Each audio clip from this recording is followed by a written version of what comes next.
The terror did not arrive on horseback. It arrived as a whisper. Along the Silk Road, the news moved faster than any courier, carried by wind and panicked refugees. By the time the rumors reached the royal courts of the West, they were already distorted beyond recognition. Kings who had never known a day of uncertainty felt their resolve crumble at the mere mention of the approaching threat. They were called the monsters from the East. The stories were pervasive, infectious, and absolute. Soldiers spoke of a demonic horde that surged from the horizon like a plague, a force that allegedly consumed human flesh and bent the elements of nature to their will. It was not just an army, it was an apocalypse on the move. Every campfire that flickered in the dark became a potential sighting of these encroaching shadows.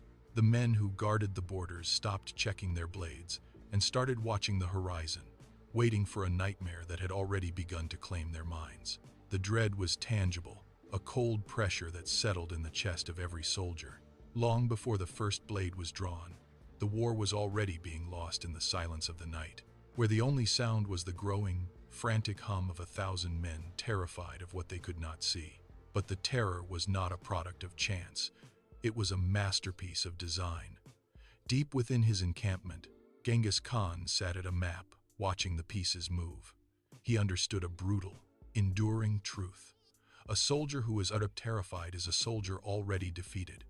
He did not need to break their bones to win. He needed to break their spirit. Every rumor of cannibalism, every whisper of demonic power, was a deliberate strike aimed at the enemy's resolve.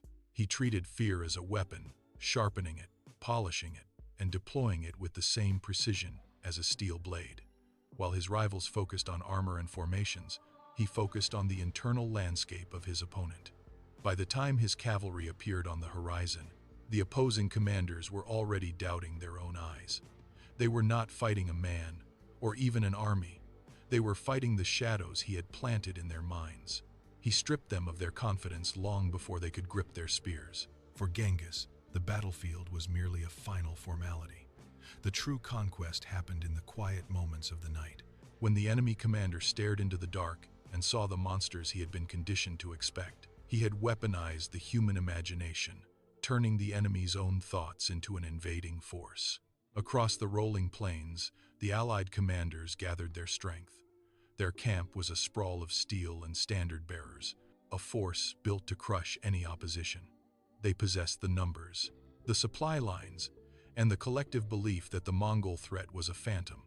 Their scouts returned at dusk, breathless and smiling. They brought news of a pathetic, scattered force, barely enough to garrison a single outpost. The commanders laughed. They stood over their maps, tracing lines of conquest, convinced that the coming dawn would be little more than a slaughter in their favor. They did not notice the absence of resistance. They did not question why the supply routes were so open, or why the enemy seemed to retreat at every turn. They saw only their own strength mirrored back at them. The hubris was thick in the air, heavier than the evening mist. They ordered their men to rest, to sharpen their steel, and to prepare for a victory they felt was already theirs. They were walking into the center of a web, their eyes fixed on the horizon, missing the threads tightening around their ankles. In their arrogance, they had already handed the keys to their own defeat to the one man watching from the shadows.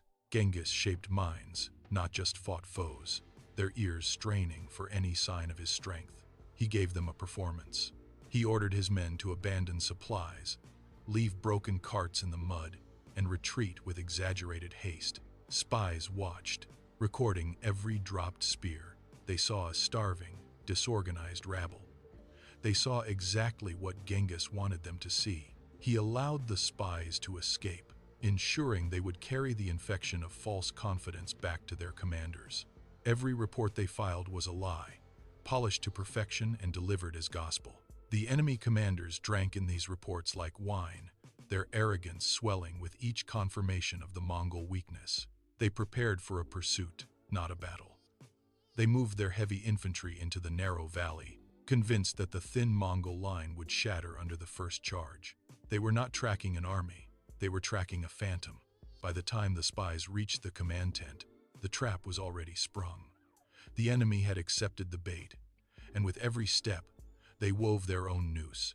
As the sun bled out behind the horizon, The Mongol camp received the order.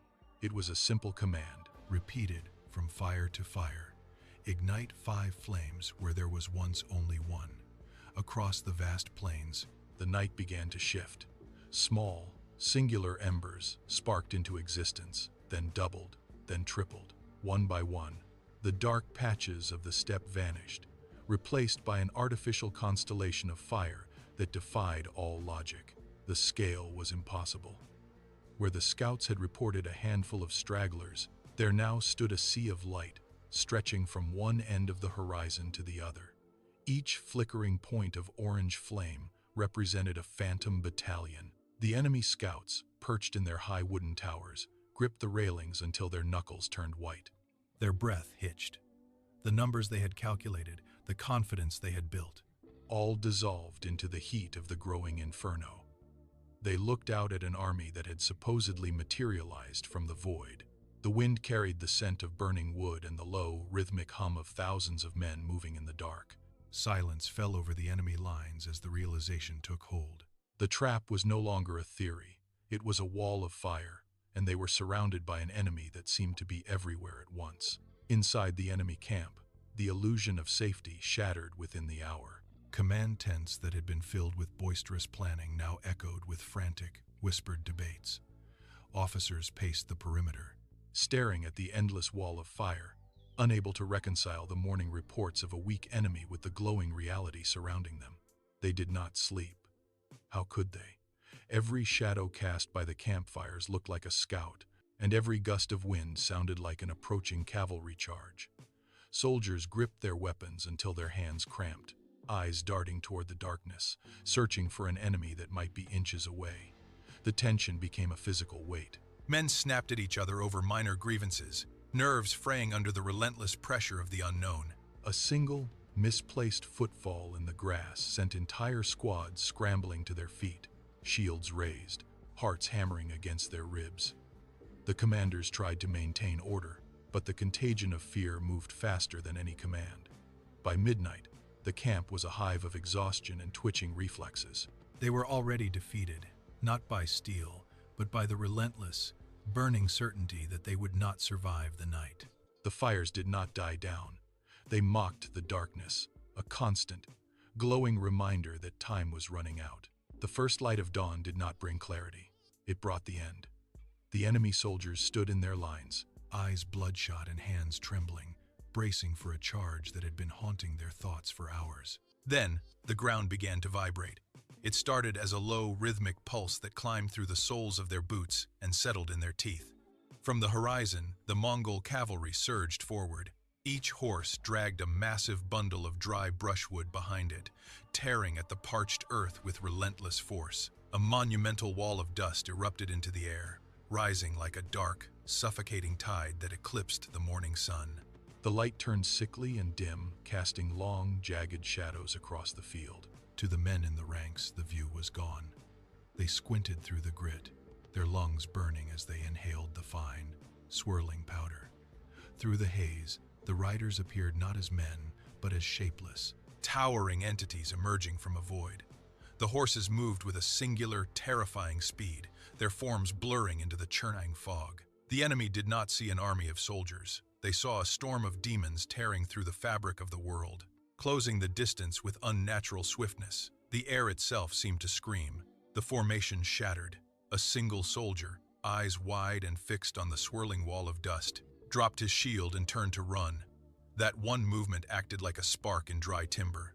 The entire line buckled. Men collided with their own comrades, pushing, shoving, and clawing for a path to the rear. There was no command left to give. The officers were swept away by the tide of their own terrified troops. Soldiers tripped over discarded equipment, only to be crushed beneath the boots of those behind them. The panic was absolute. They did not look back at the Mongol riders. They looked only at the backs of the men in front of them, desperate to outrun the nightmare. A stampede erupted. Ranks that had stood immovable for weeks turned into a frantic, chaotic mass of limbs and iron. They trampled one another in the mud, oblivious to everything but the primal urge to escape. There was no defense. There was no fight. The enemy destroyed itself from within, turning their own discipline into a death trap. Genghis Khan watched from the ridge, his path to victory cleared not by blades, but by the shattering of his enemy's resolve. The ghost army had done its work perfectly. The dust began to settle, drifting downward to coat the abandoned shields and discarded spears. The field was quiet now. No blades had clashed. No arrows had been spent. Yet the army that stood there hours ago was gone, scattered into the horizon by their own terror. Genghis Khan had achieved the ultimate triumph, total victory with minimal bloodshed. He did not win because he possessed more steel or sharper iron. He won because he weaponized the human imagination. He proved that while weapons may destroy lives, it is calculated cunning that topples empires. He manipulated the variables of doubt and expectation until the enemy defeated themselves before the first strike was even launched. As the sun climbed higher, the scene served as a grim testament to his strategy.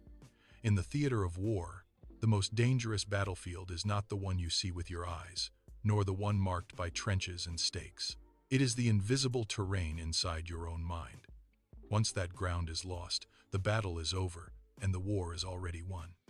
The ghost army had vanished, but the lesson remained, cold and absolute.